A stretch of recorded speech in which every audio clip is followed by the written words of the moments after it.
Hi and welcome to the podcast Echo.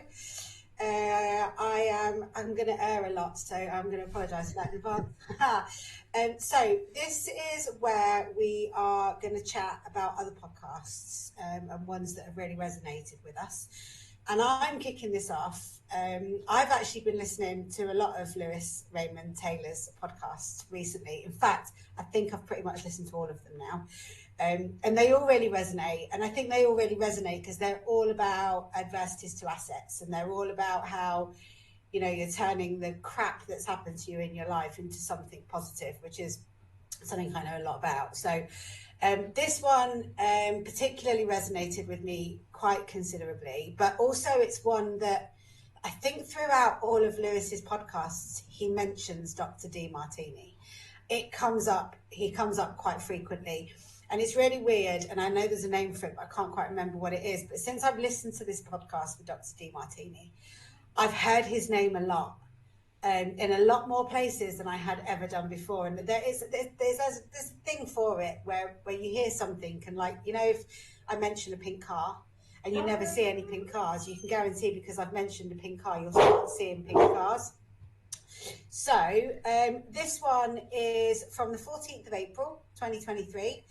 It is, the original podcast is Lewis Raymond Taylor's Adversities to Assets, and it's called Unable to Speak to Genius from back, Unable to Speak to Genius, that's what it's called, from a, oh my God, Unable to Speak to Genius. You'll get it in the end. Get there. Unable to Speak to Genius, Dr. Demartini, and so I gave it to Vish to listen to. Actually, I think it was last week, wasn't it? And then we had this meeting and it'd gone all out of my head and we had to reschedule because I'd completely not done what I said I was going to do. But we're here now and that's the main thing. So do you want to start by talking about what you felt listening to the podcast? How did you find it and that kind of stuff? Yeah, sure. I mean, as first episodes go, it was a really insightful one to begin with. I mean, I've listened to a couple of episodes on Lewis's series from probably well-known more personalities in the wide world, you know, like Katie Price, Gail Porter, this kind of thing. Still as insightful as well on those episodes. But this one, first of all, the title was interesting. Unable to Speak to Genius.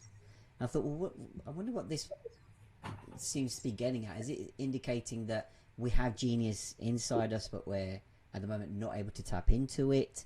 Or do we reach a certain realm of being a genius that, you know, we suddenly can't relate or anything like that? But I thought, you know what?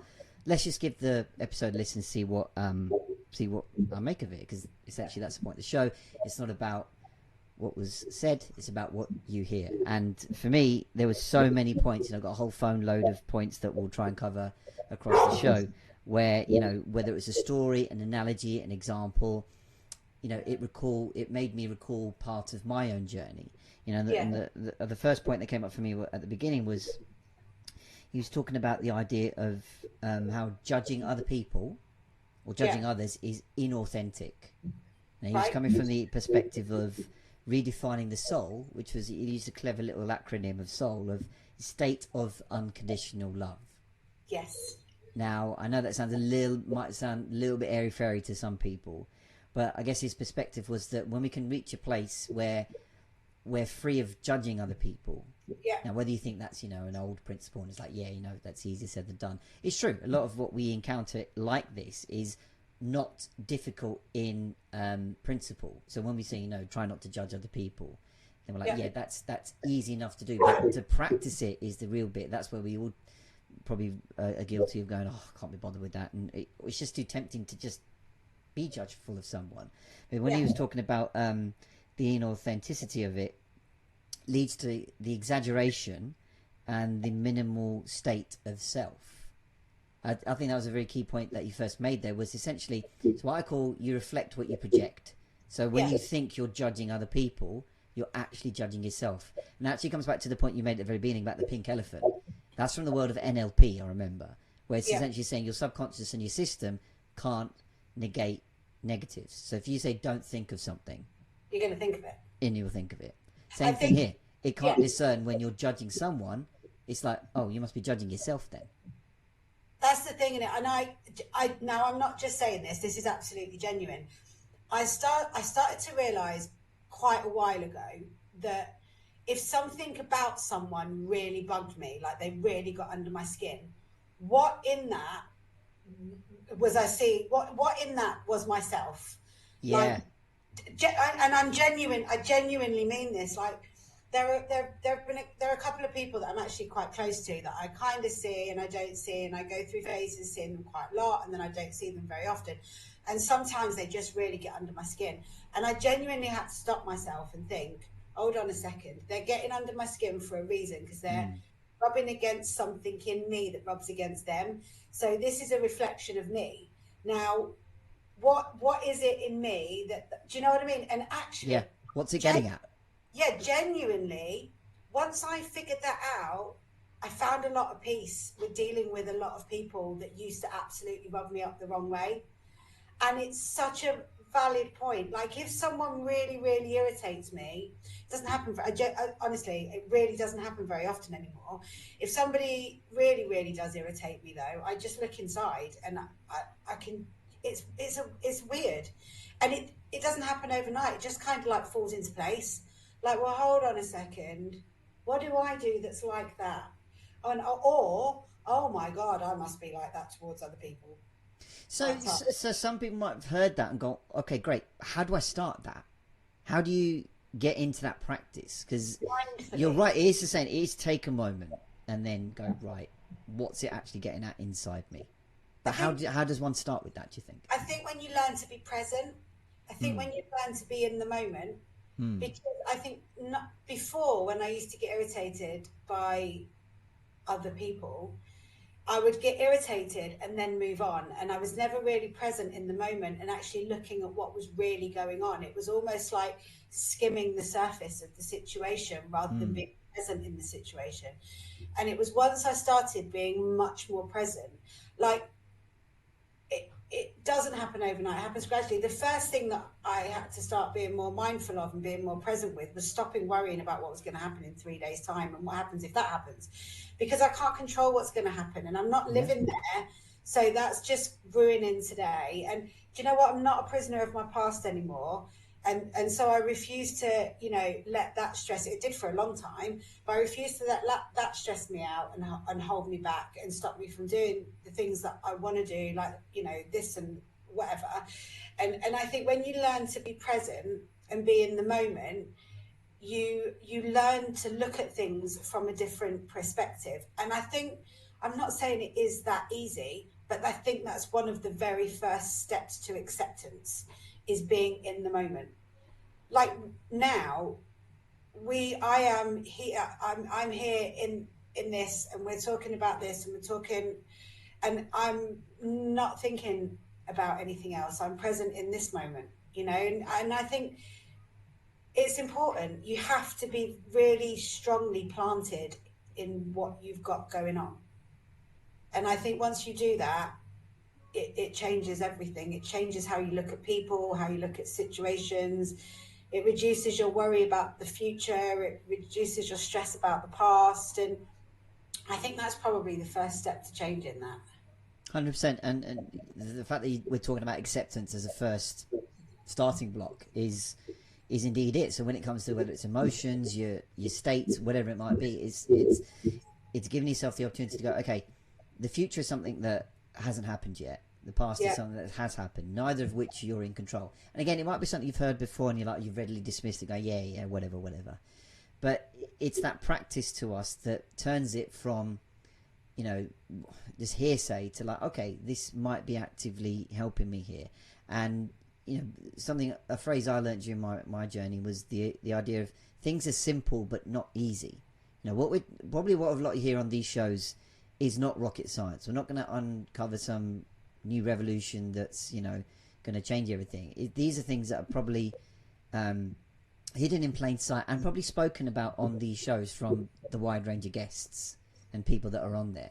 When I say simple but not easy, it's things like, look, we all want to be rich, we all want to have the maybe perfect body shape. But if it was that easy, we'd all be millionaires with six packs or the perfect beach body or whatever analogy you want to use. But it's the practice, the compassion, the making mistakes that we go through to understand, okay, what's that uncovering about us? So when he first talked about the inauthenticity of it, it's like, well, as a goal or aim in life, you're all like, yeah, we want to be peaceful and not get into arguments and judge other people, but our behaviour say otherwise, because it's that easy to do. And one first thing to meet in that regard, as we said, was acceptance. Yeah. We're not, the more we try and stem back these natural things that come to us, the more they'll just pop up again when we don't want them to. And it's not about the idea of, right, we're going to get rid of ever reacting. So by saying we accept what we feel, that we're never going to judge others again, no, we're not saying that. There will be a point where you will just judge someone out of sheer emotion, which is okay. That's the practice we're trying to get of, like, okay, what's it actually telling us, so that we can uncover clues about ourselves. Just this very morning, I wrote to somebody else that the clues we give ourselves, it's like being a good detective, like Columbo. He's amazing, Columbo. He would not ignore any clue that came across, however small it might be. It's like, what was that actually saying? And he uncovers a bit more of what was going on until he, solved it. And that's exactly what we're trying to do here. Yeah, I agree. I mean, I think anyone that says that they don't react or don't judge or, these things don't happen is fibbing. I think we all have moments where our emotions take over, and that's not the problem. It's how you react to it. I mean, if you can put it in perspective and, not outburst from it and not, act on it, but actually internally think about it and think about what it means to you and why that reaction is happening. And actually then you grow. Rather than getting stressed and angry and all those things, you actually start to grow, because you start to learn things about yourself. You start to learn about your triggers. You start to learn about the things and, that you probably don't even realize that you can change in order to have a much smoother day to day. Yeah. Does that make sense? 100%. And it also ties in the other perspective of take your own responsibility. Yeah, definitely. So, much of what came with judgment, I feel, is the idea of when we judge someone, there's actually a bit of jealousy involved. Now, some people go, what do you mean? I ain't jealous of them. I had that same example the other day. I was debating something with family, and I pointed out something to them, not saying, oh, you're jealous. Just like introducing the idea, saying, do you know what? The judgment you're making of other people might indicate some jealousy. And they're like, no, what are you talking about? It's like, what it is when we observe a behavior that we've experienced or have grown up or through programming experiences have been shown that that's not acceptable. So, like being envious or being jealous is unacceptable. Therefore, we should be virtuous. We should share. We should consider other people, this kind of thing.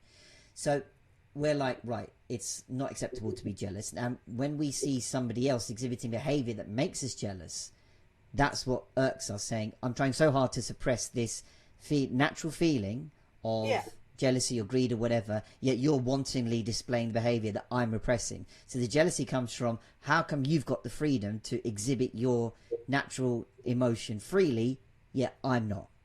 Yeah. That's the clue. Yeah, definitely. I agree.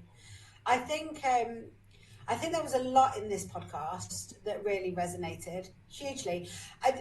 I'd never heard of Dr. Demartini. No, same. And weirdly, I think Lewis genuinely had like a bit of a breakthrough in there as well. I think there's a tone in his voice that really changes when he's talking about. There was a bit in when he's talking about the father figure, and he's saying about that he's got a young woman that had been abused and her father hadn't been around. I think that's right. And that I mixed up the two. Have I mixed up the two? I don't know if I have. And he was saying that she'd been abused and her father hadn't been around and blah blah, and she was very like worries me, this has happened to me and it's really bad. And he was like, yeah, but what did you gain from that? Yeah. And I think the other moment was when he was saying about the father figure not being around, and actually the father figure not being around isn't a bad thing, because you will have got So other much out of it, not people, the experience, but around it. yeah, around it. And actually, you wasn't missing out on anything, because there were other people there that were giving that to you. It just wasn't coming from the person that society says it Yeah. should be coming from.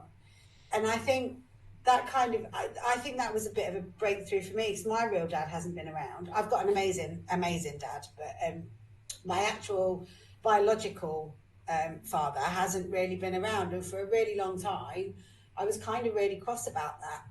And it's, I think it still like tugs a bit in my tummy, and it really is still a bit like, yeah, but it doesn't hold the same significance as what it used to, because actually I appreciate now as an adult that had what I went through not have happened, I wouldn't be who I am right now, and I am actually really quite comfortable in my own skin and with myself, and I am kind of grateful to it. So that like hugely resonated with me in a massive way, and he just put it so much better than I could have ever. Like, and he says it, he says it with such conviction, and I'm sure that he's never not going to listen to what other people have to say, but he's not even prepared. You can tell in the statement when he says it, he's not even prepared to move on that statement ever so slightly. Absolutely not. No, that has happened to you, but you are amazing now because of it. So stop using it as a fucking excuse. And that's something I think he repeated throughout. You know, cut the Yeah. bullshit, cut this. And I've got to say, when I heard that, that sat a bit uneasy with me, because I get the perspective he's making, that he's forthright in what he's saying. He's not necessarily saying, I'm going to convince you wrongly, but I guess he's trying to use almost that kind of snap out of it nature. Not to say, though, that anyone, you know, who's been through that kind of trauma is just, you know, employing what I call victim juice and that kind of mentality. But it's more about a case of, okay, that has happened, as you said, but Yeah. on another perspective, what is it giving you? I think the example you were saying is, this is a lady who was able to outline a list of 32 benefits on the back of what happened to her. Yeah. So, as I said, for people viewing or listening to the show, there is a link to the show that we're talking about in the description, so you can go check it out. But ultimately, in that, there was a snippet where someone was talking about their experience of sexual harassment as a child. And again, not downplaying that or saying it didn't happen or anything like that. But, you know, the question that was posed to them is saying, are you able to look at the benefits of what happened? You know, and they said things like, you know, I was able to finish college, move to a bigger city, make money, and also actually utilize their sexuality to gain favor and that kind of thing. Yeah. But going back to the original incident, they dug into it further, and you know, something I've learned about a lot is going deeper, you know, than the surface level. You know, keep digging until you find it, because that's where your answers are. And you know, she was able to say in the interaction that this guy gave her a feeling of being special.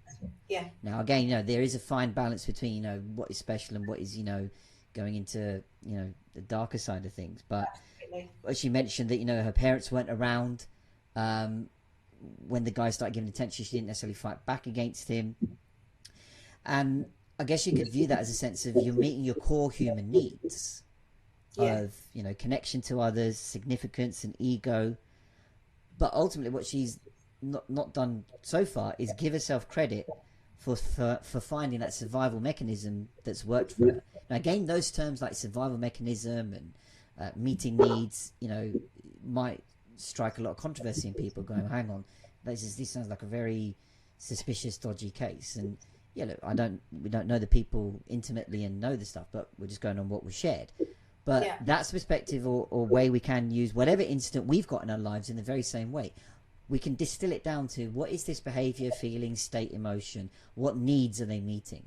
We've all got 4 core human needs. Things like certainty, variety, significance, connection, and love. So it's like, well, which ones are they meeting? And it could be or will be that our behaviors that are automatic aren't being met in healthy ways. But the way, as you say, he expressed the almost a kind of bold approach of like, no, snap out of it. What about this? Because sometimes people are shying away, going, "Oh, this was just terrible. You know, absolutely nothing happened like good out of it." But when you go, Really, is that true? Are you kidding yourself? What else could it be? Again, we're not trying to downplay what originally happened. It's finding that balance to work out actually, even in the worst circumstances or things, you can find a way through. And it's about changing perspective. Yeah. So it's like, do you want to live the rest of your life with this victim mentality? Yeah. Step away from that. Okay, no one's saying that what happened isn't shit and it should never have happened. But actually, do you want to spend any more of your life, which is short and precious, or should we look at what actually, as an adult, that gave you that maybe you wouldn't have had otherwise, and focus on the adversity, on the asset rather than the adversity, which is obviously what Lewis's podcasts are about. And I think out of all of his podcasts, this one is incredibly that. Do you know what I mean? I think everything he talks about is just defines that, you know, and yeah, it just a lot of it resonated with me massively. The one thing I added on top of that, and it's something I think mentioned towards the end of the show, was the idea that he mentioned a soundbite again, didn't quite click with me, because he said, "I'm not interested in having compassion." Now, when we're talking about experiences that people find difficult to broach, you know, something that's happened in their life and they've been, you know, through a lot. And yeah, the idea is that we're trying to get them to see other possibilities. Right. As we said, the benefits, etc. Yeah. Having compassion to that, for me, is almost fundamental. Because where we're coming from at the moment is we're after this experience, we're repeating behaviours and thoughts and patterns that we're not good enough. So essentially, we're chipping away at our own self-worth. Yeah. Because of we either put the blame on ourselves, we exacerbate it by avoiding those scenarios because we're in default self-protection mode. But when he said, "I'm not interested in having that," I'm like, well, hang on. If we don't start the messaging that, you know, being kind to yourself, again, not suppressing or avoiding or forgetting that happened, but it's just like, well, if we continue that kind of language to ourselves of we're not good enough, then how can we hope to move forward? Yeah. Say again. Say the sentence. So he mentioned, "I'm not interested in having compassion." And I literally wrote those words down. That's see, it's good. I think this is why these things are really good to talk about, because I got a lot out of that podcast, but I didn't hear that. I didn't hear that like that. I heard it, obviously. I think I listened to the podcast again this morning. And I listened to it. I've been up working since 4:30 this morning, so I know I had a really busy day today. So I listened to it this morning, and I listened to it a few days ago. I think I probably listened to this podcast about 3 or 4 times, and I actually have listened to it, properly listened to it, but I don't recall hearing that sentence how you heard it. And again, you know, as you said, I could listen to it again and hear it in another context. Yeah. But as we said, it's not about what was said, it's about what you heard. Now, in the middle of all these examples, as you said, of walking people through the possibilities and benefits of what happened, even though they might sound counterintuitive at first, the bit that, you know, the bit that was added on that I heard at that time was like, oh, hang on, not having compassion. No, hold on. It's got to start with compassion. Not to say that we, as I said, you know, I keep mentioning this, the idea of striking a balance. It's not about just going to the other end, oh, you know, it'll be all right and this kind of thing. We go beyond that fluff. Yeah. It's about going, well, the compassion starts with, you've been through what you've been through. That's okay. Those moments might still come up, but they're okay. That to me is the hint of compassion. So when he said that, I'm like, okay, hold on. I get a lot of that, but what you said, but that bit, not quite sure on that one. Yeah. I'm not interested in compassion. I'm not interested in compassion. In having compassion, I've written down. But is that he's not interested in people being compassionate towards him because he doesn't feel that he needs it? I probably have to listen to it again to make sure, but I got it at that time. I think in the sense of when he's speaking to somebody in that similar example, this is when he's having an interaction to say, you know, I'm not going to focus on just that fluff side or the compassion or the basically you giving me your story again. Because I think elsewhere he mentioned about stories end when you tell it. So if you tell your story about whatever happened or your challenge goal, whatever it might be, in that session, that's where it ends. We don't talk about it anymore. We don't revisit it, because once you've told it, I'm not interested in going back to it. Because now he's like, right, what can we do about it? Because I think he's come from the perspective of the stories are something you've told yourself. And indeed, again, something I've learned in my journey, that a lot of our life, in fact, all of our life, is the stories we tell ourselves. Yeah. A lot of things are kidology, convincing ourselves, protecting ourselves, all in the manner of stories. Yeah. And we have the ability to change our own stories. Well, we do frequently, and Chinese whispers is the perfect example of that. I mean, I'm pretty sure that some of the stories that are in my brain from my childhood are certainly probably not how they were actually at the time. They've just, they just grow with time, and memories change and they become faded. And actually, I think every time you tell a story, maybe you change it a little bit. And I wonder how far you are from the actual real story by the time and let's face it, as we get older, our memory goes slightly. I mean, I can't remember why I walked into the kitchen half the time. So,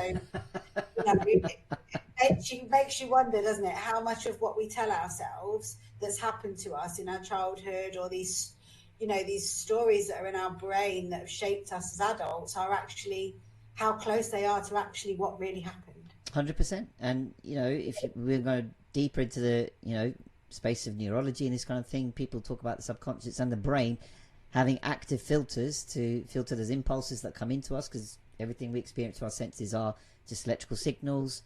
Our subconscious has a filter system to go, right, is this going to harm this being because I'm in self-protection mode, because I've got to make sure you don't die.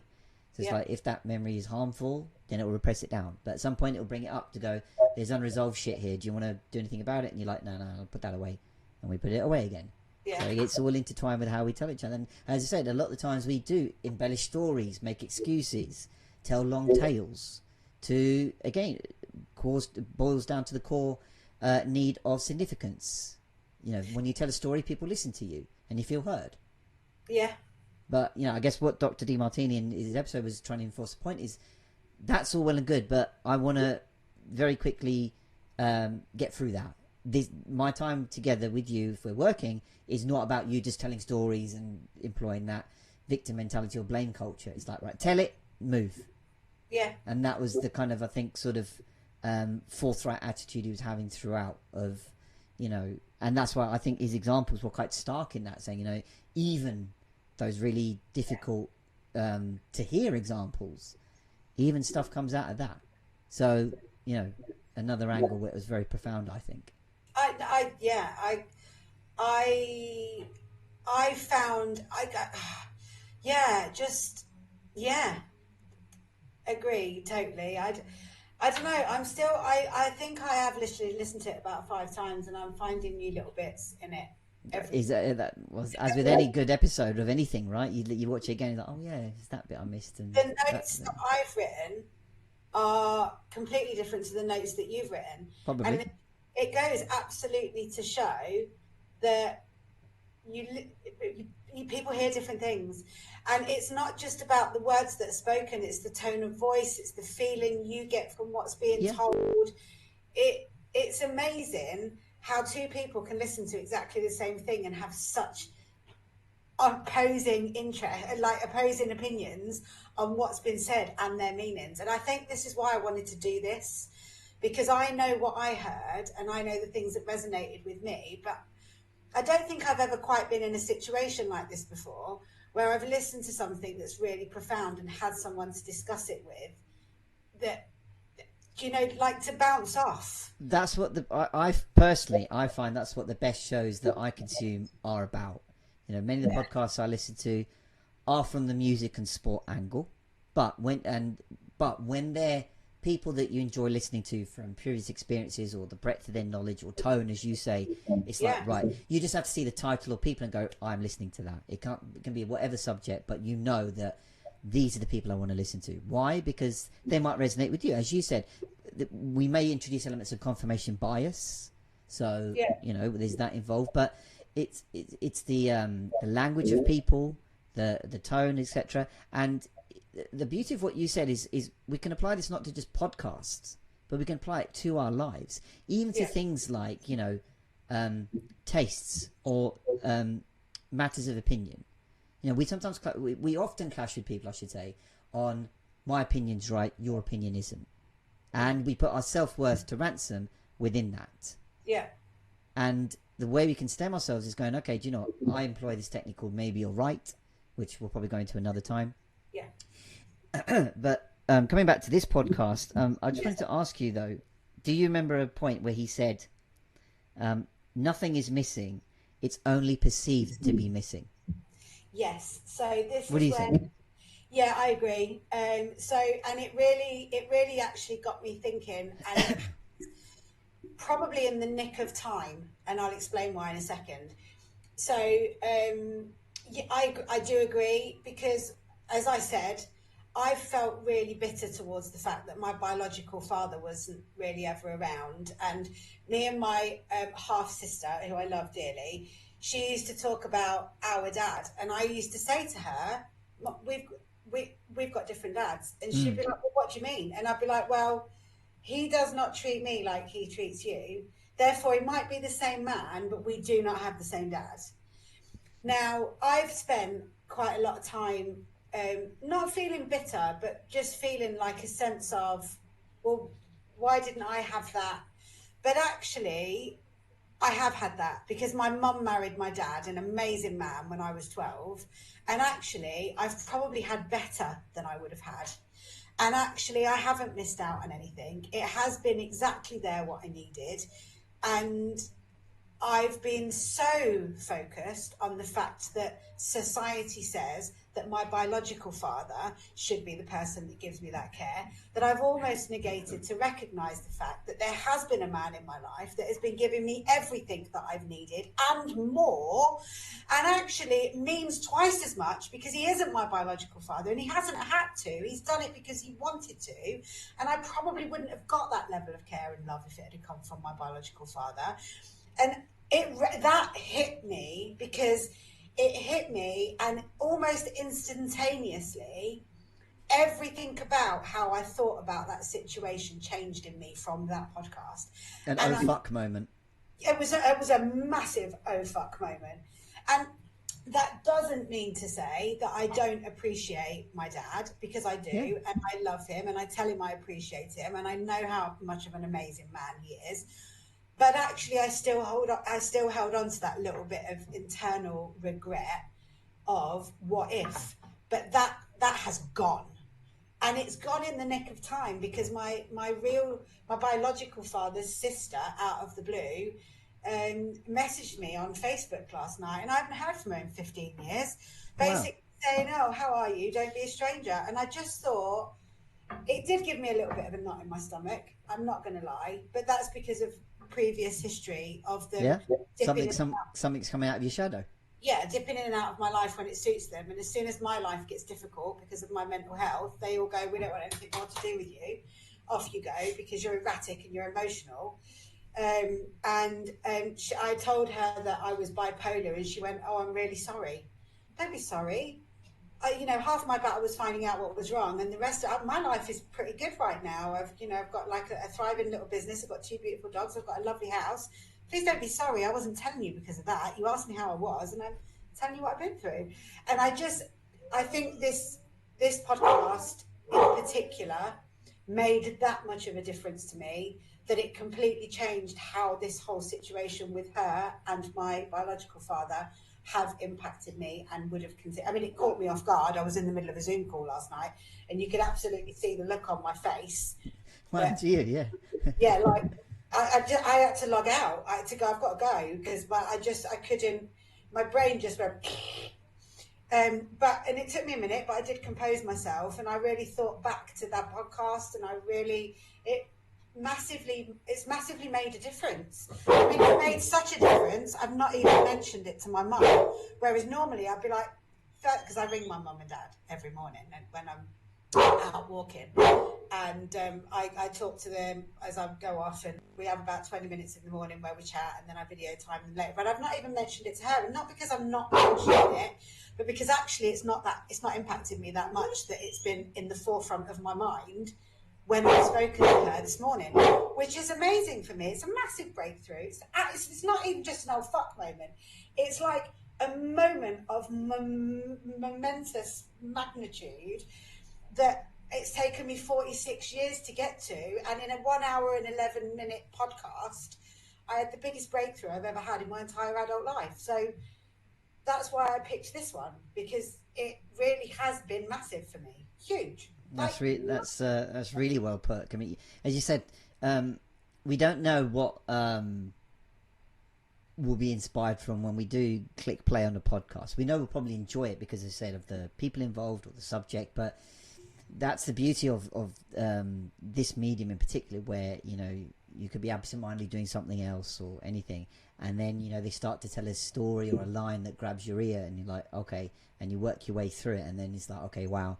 It either, as you say, gives you an action point or a new perspective or realization. And I guess that's part of the ethos of this podcast, you say, to give more of those interpretations, perspectives, expressions out there. And again, we're not telling people to go think like we do or agree with Angie or agree with me or whoever it might be. It's like, this is the beauty of being able to share, as you say, because going to the point we said earlier, that when you find someone of the same ilk to discuss with, because often you might watch a podcast and go, well, I want to do that, I want to get involved, not just comment or something, but have that kind of active chat, because of the idea that, as you said, I'm coming with one perspective, somebody might have a different one, and the two we don't have to agree with each other. We could have completely different opposite perspectives, but when we can have a medium like this, it's really cool. Yeah, definitely. I think out of all of the podcasts, this one resonated absolutely incredibly, like hugely.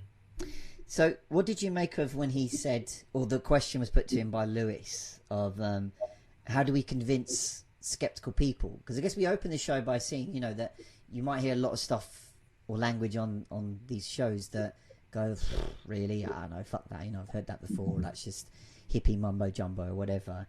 And I was really interested in his initial answer, because again, it was like, okay, you could just stop there. That was quite impactful, because he answered Dr. Martini, Demartini, sorry. He answered it by going, what to the question, how do you convince the skeptics? You don't. It's not up to us. No. Do you know what? I agree with that. I think that there's no point trying to convince someone that doesn't want to be convinced. And I will absolutely, and that is actually a practice that I put into place quite a long time ago, because I'm the kind of person who wants to help everybody. I really see somebody struggling and suffering, and I want to impart all my wisdom. And sometimes that comes across as hijacking a conversation, which admittedly it does, but that's never the intention. The intention is that I want to tell you what I've been through, because I want to convince you that there is a better way. But if you're not ready to hear it, and I've got to try and convince you, then I learned a really long time ago to walk away from that, but leave the door open, because otherwise I'm just going to get frustrated, and then I'm undoing all my really good work by trying to convince someone else that isn't ready to hear it and doesn't want to be convinced. So I fully agree with that. I think there's enough information out there about situations that if people really want to make a difference and people really want to make a change, they can go out and find it without having it rammed down their throat, because that certainly won't come from me. Well, it's it. Take your own responsibility. I think it ties that point back in of like, often I heard in my journey that, especially my coach, like, you don't have to absorb everything you listen to. It's like you can take a little bit from here, you can take a little bit from there. It's what resonates with you. And in fact, I'm just reading his original response in full, right? Because he then went on to quote, "To those who believe, no proof is necessary. To those who don't, no proof is possible." Now again, I didn't quite agree with that phrasing, because to me that implies you might just need belief. Whereas even, in my life, again, probably another podcast time, but as a supporter of a football club, belief is something that's spoken about a lot. But sometimes you need that tangible proof, whether it's from past experiences, current experiences, to believe what you're believing in essentially is correct or the way forward. But what resonated with me better, I know you're dying to jump in, but I'll just finish this point right. What resonated with me more is the bit he said afterwards is, and that's actually what a summary of what you just said is, waste no words on those who seek not. Yeah. I think for me, if you can be convinced, you were already way over the fence anyway. And that actually it's not that you want convincing, it's more that you need reassurance. And I think Yeah, reassurance that's a good is point. That's what good. convincing. That's good phrasing. I think that if you can be swayed by somebody else's thoughts, opinions, and experiences, you've already jumped over the fence and you're already on the side you want to be on. You just need confirmation and reassurance.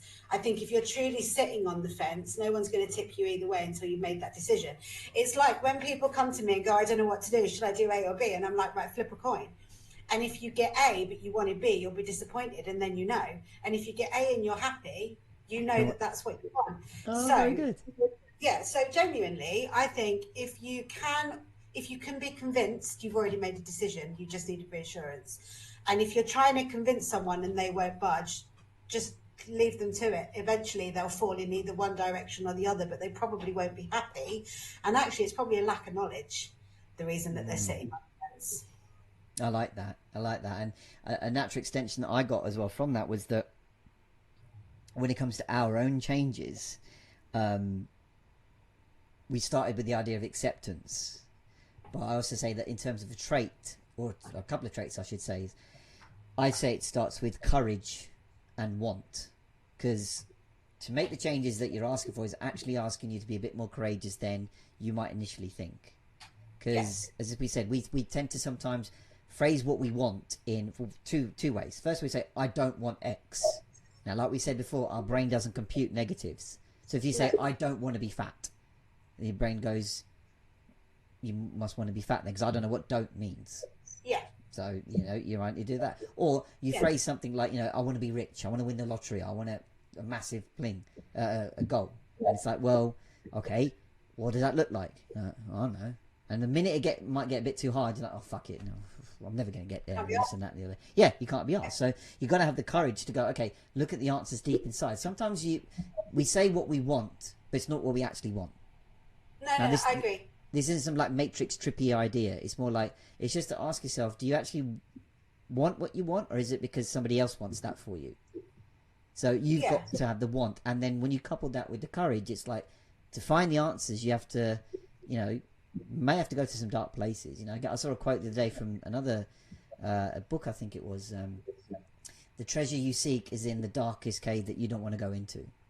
Well, I'll paraphrase that somewhat, but when I heard that phrasing from the show, it's like those two elements of courage and want came up. Because I was saying, if somebody doesn't want to change, then no amount of proof would work. It's going to make them. Exactly, that's the thing, isn't it? It's you can lead a horse to water, but you can't drink, and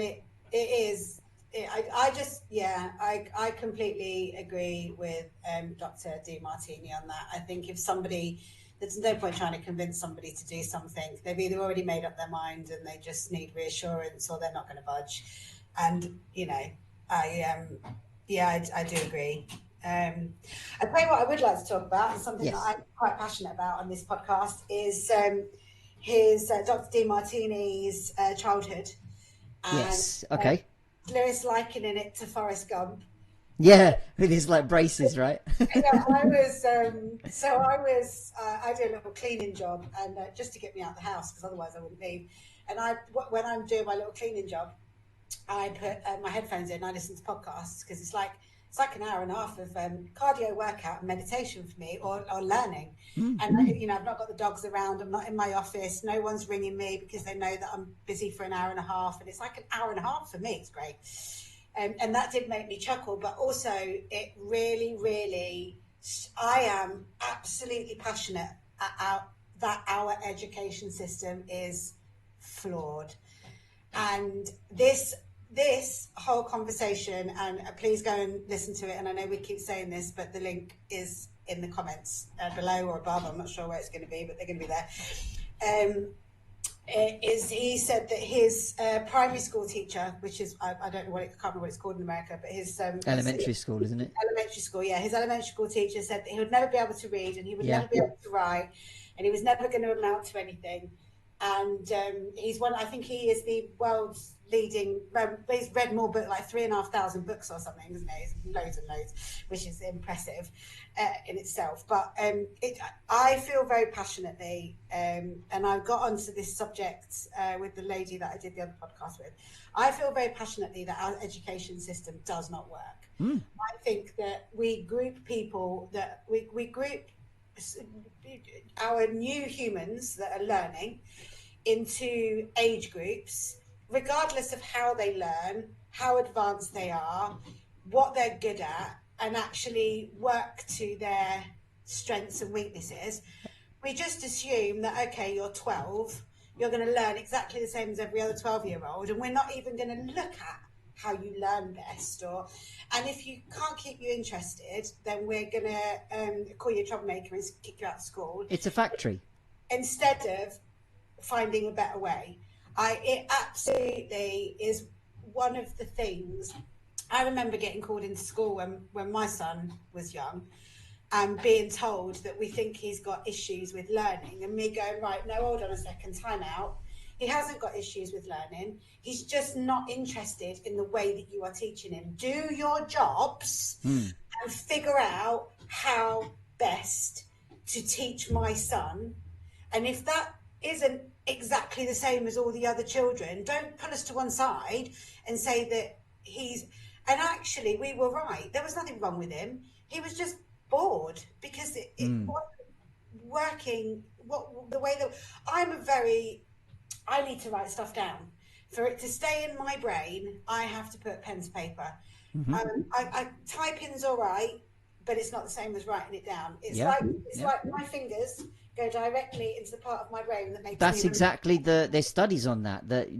Writing, the physical form of writing, reinforces the connection between your brain and your writing hand. So I need to write stuff down. Which meant that during school, sitting watching a teacher talking at me constantly and not being allowed to put your pen down, what you're doing when I'm taking notes. Well, no, you should be listening. But actually, I listen better. That's what I'm saying. I am listening by taking notes. Yeah, I listen better.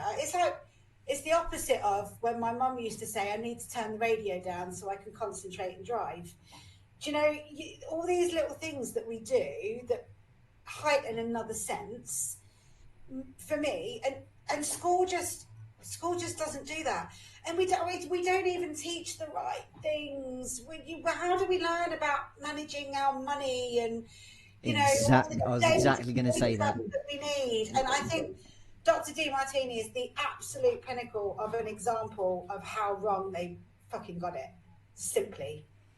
So wrong. Even, as you said, unless you did economics at GCSE or A level, most school leavers, at whatever point they leave the education system, won't have an idea of what's a mortgage rate, what's a fixed rate, what's an exchange rate, what's a savings account, what's tax mean, where does my bloody money go?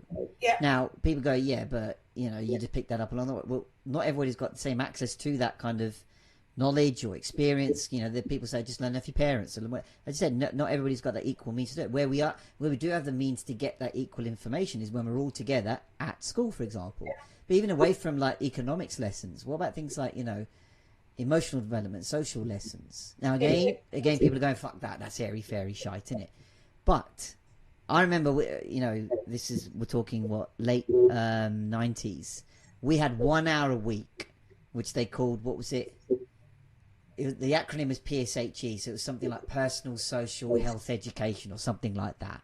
One week could be about sex education, one week could be about, I don't even know half the time. Like, it was just 1 hour.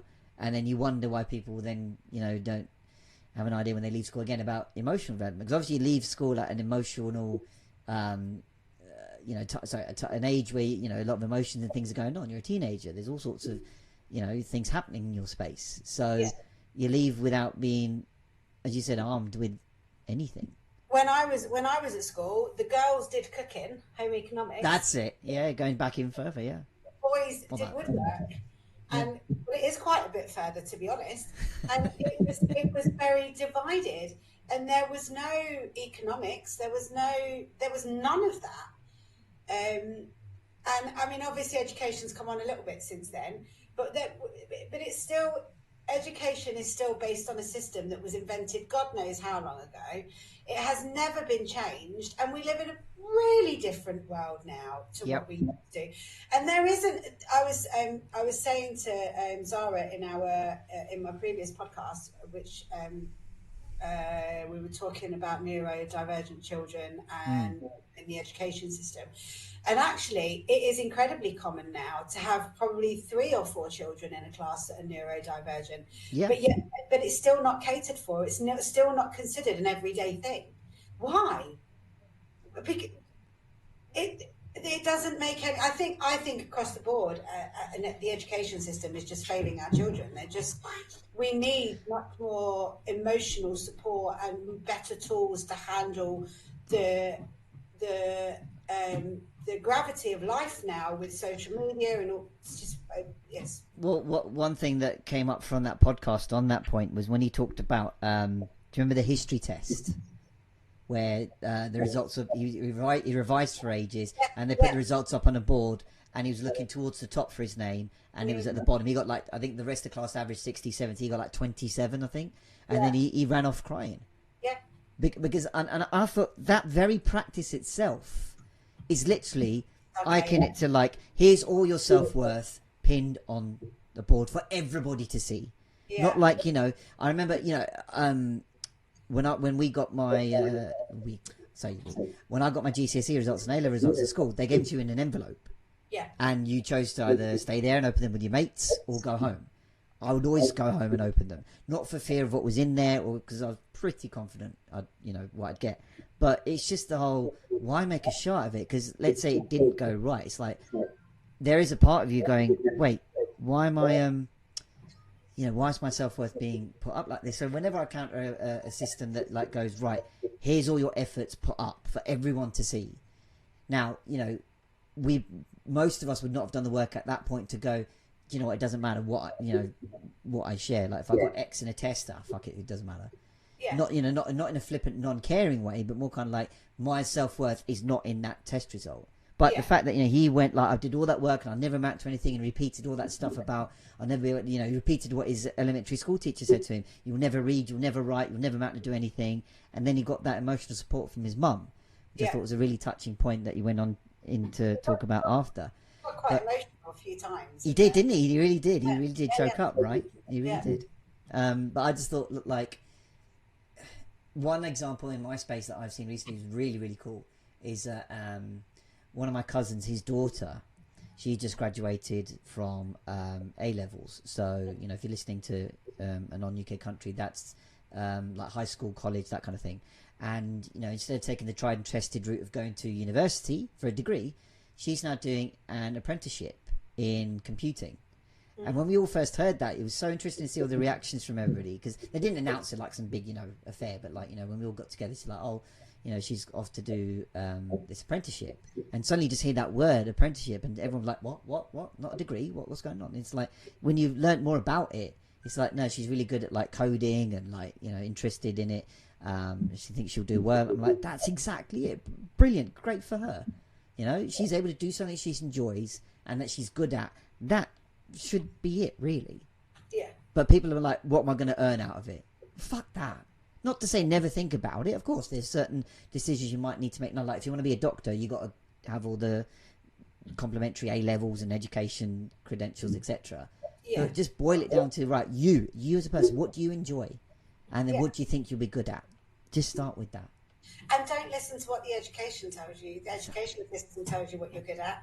Go out there and discover it for yourself. Because if Dr. Demartini had listened to what they told him he wasn't good at, and he hadn't have had that experience with those scores being right down there, then he wouldn't be where he is today, and he wouldn't be probably the most well-read person out there doing what he does. So, yeah, I think it's interesting that you brought that up, because I think Dr. Demartini would say to you that he sees it as a good thing. It was emotional time. But 100%. he's glad it happened because it made him who he is. Because without that experience, he would never have done what he did. What was it he said? He learned 30 words a day. The dictionary, yeah, that was really good, wasn't it? He got his And he mum to test him and this kind of thing. learned how to spell them, learn how to say them, and how to use them in a sentence. And he Yeah, did that. yeah, literally like a spelling bee, right? And is that literally just going through a dictionary to improve the vocab? And you're right to say, those examples you use is like, if he hadn't done anything about it, that it could have been a checkpoint moment that got him stuck. And I'm from a culture that is so shrouded in that educational safety. I don't know if you remember, there was a sketch show in the UK called Goodness Gracious Me. I do. Yeah, for those not familiar, it's a British Asian sketch show in the UK that ran in like the late 90s. But there's a great sketch in there. You'll find it on YouTube. There's a couple, and they get their son's A-level results, and the mum is like, "Oh, you got got A here, and like got 3 A's," and then his dad's like, let me see. He goes, English A, mathematics A, English A. He's like, and the mum's like, what is this? He goes, he got a B. And he's like, he got a B. He's going to disgrace me. Like, he goes on, like, he's going to disgrace me in front of the community, and he's not going to do this. Not going to. And every time the mum debunks like the point he's saying, I told him to do a PhD, and she's like, you can't do a PhD without a degree. And he's like, he should have done his degree in his spare time, but too busy playing football. At the end, the joke is that their son is 6 years old. But it just sort of like the one if they encounter a blip like that, like a test result, or like why did you get 100, or why did you get it? It's like the self-worth is just like, and as an adult we can look back on it and laugh because might have had that. And indeed, just to wrap up on that example, my coach had a similar example. He said once I was quite a good at maths when I was a kid, enjoyed it and this kind of thing. I got 95% in a test. I came home, told my mum. She's like, oh brilliant, 95%, well done, tell your dad. And then he went and told his dad, I got 95%. And his dad, with kind of a half a smile on his face, looked at him and said, well, I'm to the other 5%. And he goes, that's when that traumatic / programming experience shut down in my brain. I just ended it there going, he doesn't think I'm good enough. I didn't get 100%. And that's where it stuck. But he goes, when I revisit that, I can go beyond that ending to go, actually, he just said, no, I'm only kidding, well done. And they probably had a ice cream or something to celebrate. But that's come back to the point we tied up earlier, that it's all about the stories we tell ourselves, and that there's something beyond it, and not everything has to be this big dramatic shit or ending. It's like you can dig beyond it and go, actually, I can revisit it. I can look at a new perspective.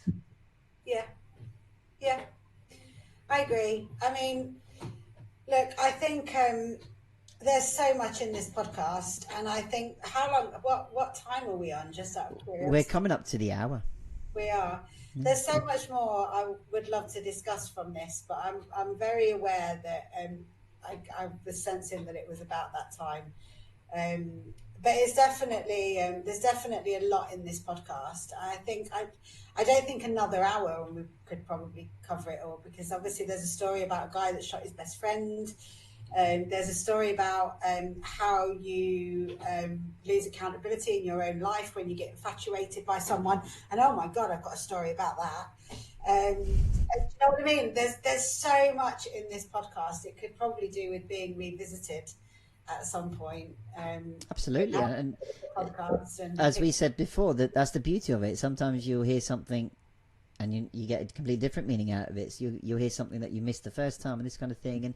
And that's the beauty of us putting it in a format like this, that we want to get your views in it. The viewer, the listener, feel free to share your perspectives, comments, stuff in the, comments places below, wherever you're reading or watching this, because, it'd be interesting to see what other perspectives and that are out there. That's, the way we can build engagement stuff on this show. And, indeed, if you think of, even podcasts to suggest that we could cover on the show or anything like that, we'd love to hear from you, chip in, and the more interactive we can make this, the better. As Ange pointed out, we could rattle on for ages about a certain show or whatever, but look, the more we can get you guys involved, let's have it.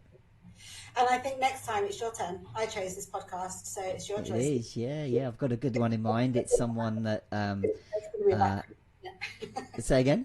It's going to be a back cricket. No, it's not. It is a well, do you know what? I won't mention it now. I'll leave it for next time. So tune in next time to see what I bring to the table.